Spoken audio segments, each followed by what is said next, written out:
Hurt అయ్యాను, అందుకే case పెట్టాను అంటున్నారు సినీ నటి యాంకర్ అనసూయ. ఆన్లైన్లో వేధిస్తున్నారు, ఆఫ్లైన్లో అసభ్యకరంగా మాట్లాడుతున్నారు. ఏఐ వీడియోలతోనూ ఇష్టం వచ్చినట్లు ప్రచారం చేస్తున్నారంటూ పోలీసులకు కంప్లైంట్ చేశారు. మరి అనసూయ ఎవరి మీద కంప్లైంట్ ఇచ్చారు? ఆమె మెయిన్ టార్గెట్ ఎవరు? నటుడు శివాజీ కామెంట్స్, దానికి అనసూయ రియాక్షన్స్ తో కొన్నాళ్ల పాటు మామూలు రచ్చ నడవలేదు. ఇద్దరి సపోర్ట్స్ తో బిగ్ డిబేట్లే నడిచాయి. సోషల్ మీడియాలోనైతే ఇప్పటికీ ఆ కాక కంటిన్యూ అవుతూనే ఉంది. ఈ క్రమంలో అనసూయ సైబరాబాద్ సైబర్ క్రైమ్ పోలీసులను ఆశ్రయించడం హాట్ టాపిక్ గా మారింది. తన పరువుకు భంగం కలిగించేలా ప్రవర్తిస్తున్నారు అంటూ ఏకంగా 42 మందిపై పోలీసులకు ఫిర్యాదు చేశారు అనసూయ. అందులో పలువురు ప్రముఖులు, కంటెంట్ క్రియేటర్లు, సోషల్ మీడియా ఇన్ఫ్లుయెన్సర్లు, మీడియా ఛానల్స్ వాళ్లు ఉండటం, పలు కీలక ఆధారాలను అనసూయ పోలీసులకు సమర్పించడం ఇప్పుడు హీట్ పెంచుతోంది. కేవలం విమర్శలే కాకుండా వ్యక్తిత్వాన్ని హననం చేసేలా ఏఐతో క్రియేట్ చేసిన అసభ్యకరమైన వీడియోలు, మార్ఫింగ్ ఫోటోలను వైరల్ చేస్తున్నారని అనసూయ ఫిర్యాదులో పేర్కొన్నారు. లైంగిక, క్రిమినల్ బెదిరింపులతో పాటు జీవనోపాధిని, ప్రజా జీవితంలో భద్రతను దెబ్బతీసేలా ప్రవర్తించారనే విషయాలను కంప్లైంట్లో ప్రస్తావించారు.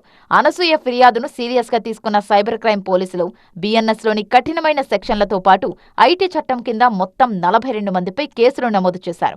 ప్రధానంగా మదన్ ఫౌండేషన్ చైర్మన్ బొజ్జా సంధ్యారెడ్డి, ప్రియా చౌదరి గోగినేని, పావని, శేఖర్ భాషా, రజనీ సహా పలువురిపై కేసులు నమోదయ్యాయి. వీరిపై బిఎన్ఎస్ సెక్షన్లు 75, 79, 336(4), 351, 356, ఐటీ చట్టంలోని 66E, 67 సెక్షన్ల కింద ఎఫ్ఐఆర్ ఫైల్ చేశారు పోలీసులు.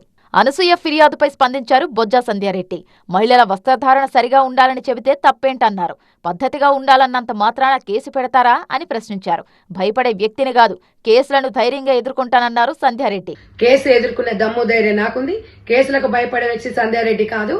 నేను అనేది ఒకటే, సామాజిక మాధ్యమాల ద్వారా ఫోన్లు ఓపెన్ చేసి ఈ సగం గుడ్డ ముక్కలతో పిల్లలు ఖరాబ్ అవుతున్నారని తల్లిదండ్రులు నా దృష్టికి చాలా మంది చెప్తూ ఉన్నారు. కాబట్టి సమయం వచ్చింది కాబట్టి చెప్పినాను. గుడ్డ మొక్కలలో స్వేచ్ఛ లేదు.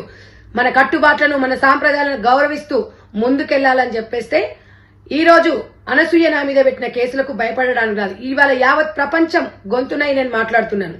మొత్తంగా అనసూయ ఫిర్యాదుతో పోలీసుల విచారణ ఎలా జరగబోతోంది, ఎవరెవరిని ఇన్వెస్టిగేషన్ కు పిలుస్తారు, ఆ తర్వాత ఏం చేస్తారు అన్న విషయాలు ఆసక్తికరంగా మారాయి.